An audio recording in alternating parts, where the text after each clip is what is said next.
هو الذي جعل الشمس ضياء هو الذي جعل الشمس ضياء والقمر نورا وقدره منازل لتعلموا عدد السنين والحساب ما خلق الله ذلك إلا بالحق يفصل الآيات لقوم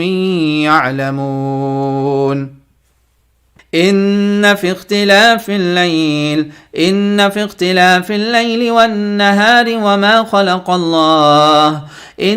في اختلاف الليل والنهار وما خلق الله في السماوات والأرض لآيات لقوم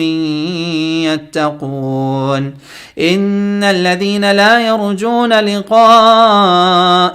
ورضوا بالحياة الدنيا واطمأنوا بها والذين هم عن آياتنا غافلون أولئك مأواهم النار بما كانوا يكسبون إن الذين آمنوا وعملوا الصالحات يهديهم ربهم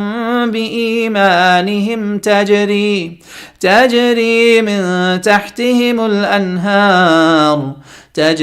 من